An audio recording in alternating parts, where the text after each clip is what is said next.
Ils vécurent heureux et eurent beaucoup d'enfants. Voilà ce que l'on souhaite à chacun après son mariage. Ce beau moment qui célèbre l'amour et la fidélité, qui a été instauré par l'Église et qui a permis de retirer une énorme partie du libre arbitre des femmes dans l'histoire. Oui, je suis rabat-joie, que voulez-vous?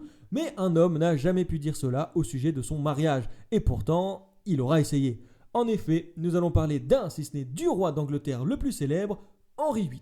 Henri VIII, ce roi connu pour avoir créé sa propre religion et avoir eu un nombre incalculable de mariages avec des fins presque toutes rocambolesques. Bonjour à tous, bienvenue dans le Coffre du Nord et aujourd'hui on sort du coffre une histoire des plus insolites, les mariages d'Henri VIII.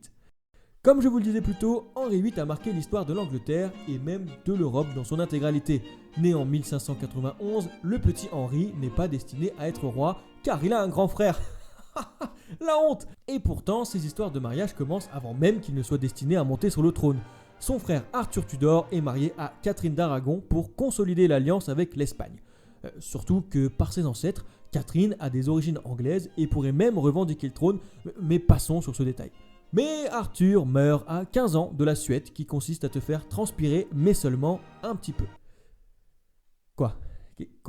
Oui, je suis pas médecin moi. À la suite de ce décès, le petit Henri monte sur le trône, lui qui devait rentrer dans les ordres.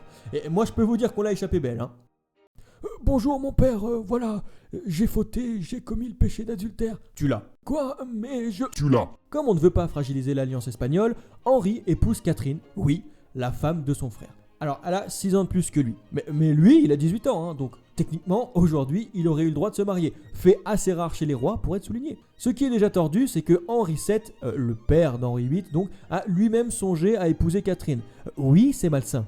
Et alors? Catherine est plus âgée et a une solide éducation, ce qui fait d'elle une épouse qui a la classe. Ça ne justifie pas que tu aies voulu l'épouser. Henri, arrête de la regarder. Non, Henri VII, hein. Henri VIII, il a le droit. Non. Et voilà, je vous ai perdu. Le mariage traîne à cause des histoires de dot et de problèmes d'héritage dont je vous passe les détails, mais il a bien lieu en 1509. Catherine plaît aux Anglais. Et je le redis, elle en a dans la caboche, hein, en étant même une des premières femmes ambassadrices en Europe. Pour l'Espagne, en Angleterre. Elle est reine d'Angleterre, hein, mais en fait c'est parce qu'elle est devenue ambassadrice entre ces deux mariages. Mais elle est bien reine d'Angleterre, concentrez-vous. Mais quand vous êtes reine, c'est bien d'être intelligente, mais être fertile, c'est quand même mieux. On veut un héritier pour le roi. Et sur ce point, Catherine, elle est pas top, hein. 2 filles mortes de fausse couche, dont la deuxième au 8e mois de grossesse, Henri qui meurt 2 mois après sa naissance, Henri qui meurt quelques jours après sa naissance, Henri, encore, oui, il y a eu 3 Henri, c'est insupportable, qui meurt lui aussi quelques jours après sa naissance, mais elle donnera quand même naissance à Marie, qui sera mariée au roi Philippe II d'Espagne, et qui chiera sur le protestantisme et sur l'anglicanisme, mais on y revient. Tout ça met pas Catherine dans les meilleures dispositions, d'autant plus que notre bon roi Henri, il est plutôt d'humeur volage. Il commence à tourner autour des dames de compagnie de son épouse, et il en a un peu marre de pas avoir de fils. Il entretient une relation avec Marie Boleyn, qui en est justement une, avec qui il couche allègrement, et les mauvaises langues diront même qu'il est le père de ses 2 enfants. Mais comme Henri est un salaud, il commence à se dire que la sœur de Marie, Anne, serait quand même beaucoup plus intéressante. Il commence à lui faire la cour, mais Anne, elle est pas conne. Si elle cède aux avances, elle sait qu'elle perd son honneur et qu'elle sera réduite à n'être qu'un simple trophée de plus pour Henri.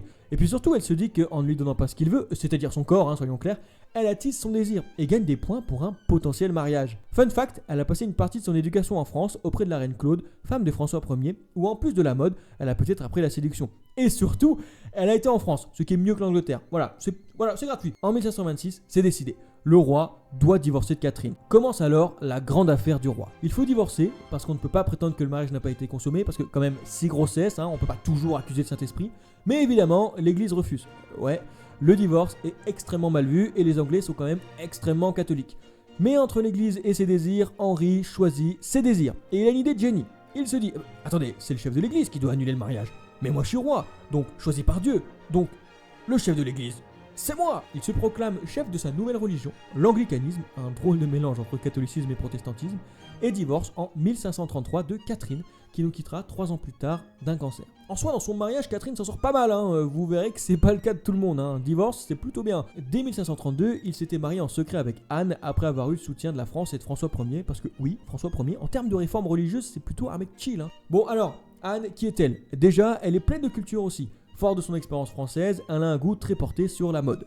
Physiquement, tout le monde s'accorde à dire qu'elle n'est pas la plus belle de la cour, mais qu'elle fait partie de celles qui ont sûrement les plus beaux yeux. Elle a quelque chose de gracieux et d'élégant qui la rend désirable, sûrement appris en France, pas en Angleterre, non, impossible. Je me permets juste d'ouvrir une petite parenthèse sur la relation entre les sœurs Boleyn, parce que là, factuellement, Anne, elle a épousé l'amant de sa sœur. Marie avait déjà une petite réputation, parce qu'elle était la plus attirante de sa cour, et en France, elle aurait même été la maîtresse de François Ier, qui parlera d'elle en ces mots, je cite, « C'est une grande catin, la plus infâme de toutes. » Il est dur, François.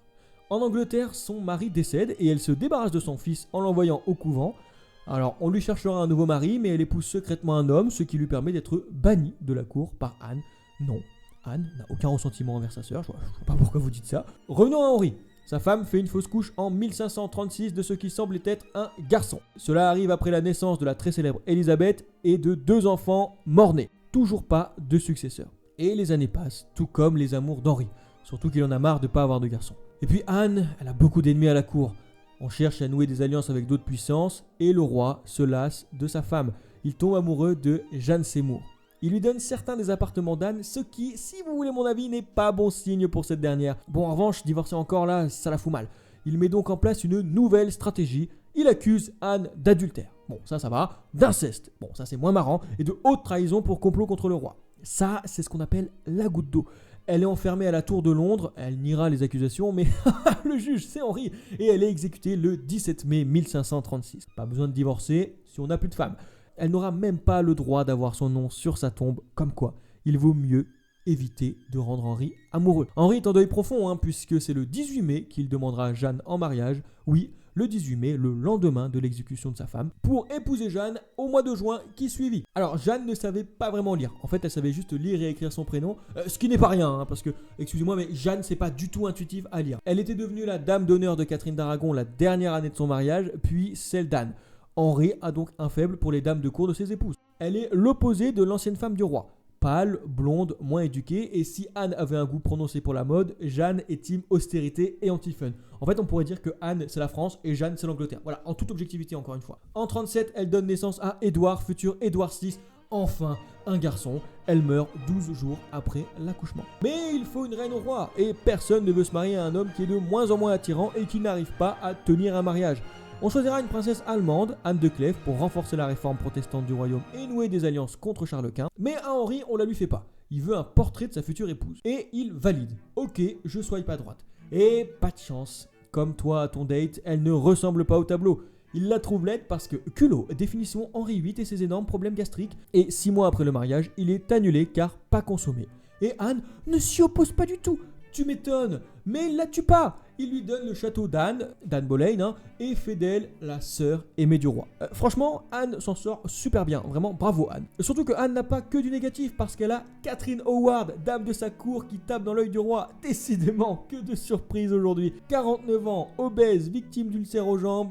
Henri tombe amoureux de cette jeune femme de 19 ou 20 ans qui plaît à toute la cour. Pas très cultivée, mais très jolie, ça suffit pour Henri. Le roi se ruine en cadeau pour elle et 3 semaines après l'annulation du précédent mariage, il épouse Catherine Howard. Elle comble le roi de bonheur, lui qui est de plus en plus détesté pour ses guerres coûteuses en Italie et pour sa réforme anglicane. Il retrouve la quiétude auprès de sa femme dont la devise est « pas d'autre volonté que la sienne ». Tu m'étonnes qu'Henri aime ce genre de femme. Mais vous imaginez, vous, à 19 ans, vous êtes jeune, belle, et vous voulez vivre. Et elle aime bien Thomas Culpeper, avec qui elle entretient une liaison. Et sais-tu pas que l'archevêque de Canterbury s'en rend compte et qu'il se sent d'humeur 1940 et va les dénoncer au roi. En plus, il ajoute des rumeurs comme quoi Catherine aurait eu des relations avant son mariage. Une femme aurait eu plusieurs hommes dans sa vie, mais c'est scandaleux.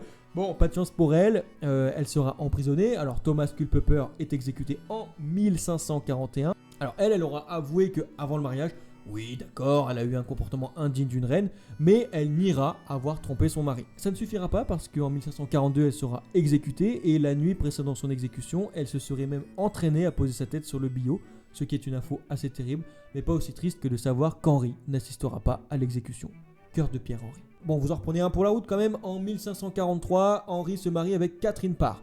C'est d'ailleurs la troisième Catherine avec qui il se marie, on peut dire qu'il a un petit faible pour elle. Soyons clairs, Catherine ne voulait pas l'épouser, elle était déjà veuve à 2 reprises et elle savait que le roi n'aimait pas trop les femmes heureuses. Mais bon, de toute façon, refuser revenait à avoir de gros ennuis, donc elle se dit bon bah tentons le coup. Aimante et pieuse, elle permet au roi de mieux s'entendre avec ses filles et même de mener à bien leur éducation. C'est une protestante convaincue et elle discute pas mal philosophie avec son époux. Elle le réconforte dans sa vieillesse, lui qui est maintenant obèse, il pèse 178 kg, souffrant de la goutte et de soucis liés à une blessure infligée lors d'une joute en 1536. On pense même qu'il est victime du scorbut ou alors du diabète. Alors il n'aura pas d'enfant avec Catherine, mais elle restera douce et fidèle jusqu'à sa mort en 1547.